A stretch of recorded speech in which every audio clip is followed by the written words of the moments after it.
कान्हा और कुम्हार की रोचक पौराणिक कथा। प्रभु श्री कृष्ण ने गोपियों के साथ बहुत सी लीला की है। श्री कृष्ण गोपियों की मटकी फोड़ते और माखन चुराते और गोपियाँ श्री कृष्ण का उलाहना लेकर यशोदा मैया के पास जाती। ऐसा बहुत बार हुआ। एक बार की बात है, यशोदा मैया प्रभु श्री कृष्ण के उल्हानों से तंग आ गई और छड़ी लेकर श्री कृष्ण की ओर दौड़ी। जब प्रभु ने अपनी मैया को क्रोध में देखा तो वह अपना बचाव करने के लिए भागने लगे। भागते भागते श्री कृष्ण एक कुम्हार के पास पहुँचे। कुम्हार तो अपने मिट्टी के घड़े बनाने में व्यस्त था, लेकिन जैसे ही कुम्हार ने श्री कृष्ण को देखा तो वह बहुत प्रसन्न हुआ। कुम्हार जानता था कि श्री कृष्ण साक्षात परमेश्वर हैं। तब प्रभु ने कुम्हार से कहा कि कुम्हार जी, आज मेरी मैया मुझ पर बहुत क्रोधित है। मैया छड़ी लेकर मेरे पीछे आ रही। भैया मुझे कहीं छुपा लो। तब कुम्हार ने श्री कृष्ण को एक बड़े से मटके के नीचे छिपा दिया। कुछ ही क्षणों में मैया यशोदा भी वहां आ गई और कुम्हार से पूछने लगी, क्यों रे कुम्हार, तूने मेरे कन्हैया को कहीं देखा है क्या? कुम्हार ने कह दिया, नहीं मैया, मैंने कन्हैया को नहीं देखा। श्री कृष्ण यह सब बातें घड़े के नीचे छुपकर सुन रहे थे। मैया तो वहां से चली गई। अब प्रभु श्री कृष्ण कुम्हार से कहते हैं, कुम्हार जी, यदि मैया चली गई हो तो मुझे इस घड़े से बाहर निकालो।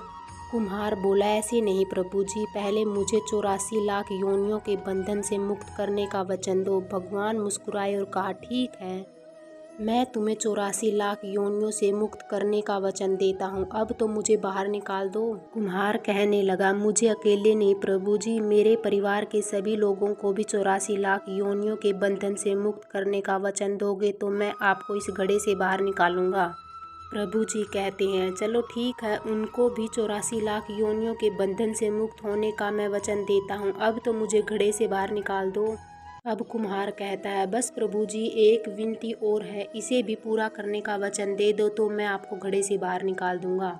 भगवान बोले, वो भी बता दे, क्या कहना चाहते हो? कुम्हार कहने लगा, प्रभु जी, जिस घड़े के नीचे आप छुपे हो उसकी मिट्टी मेरे बैलों के ऊपर लाद के लाई गई है।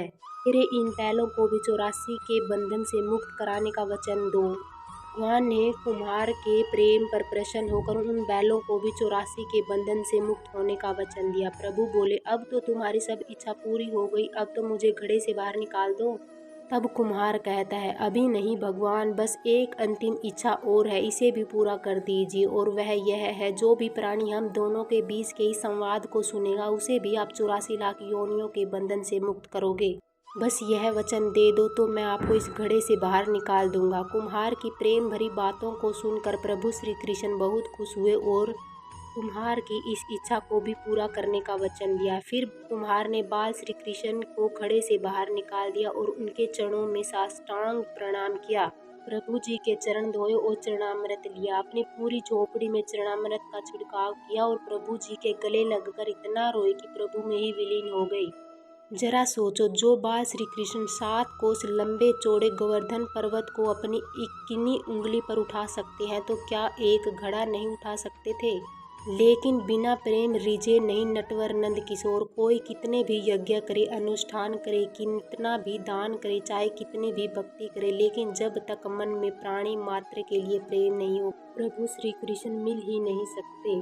कहानी अच्छी लगी तो कृपया लाइक और चैनल को सब्सक्राइब जरूर करें। बोलो हरे कृष्णा।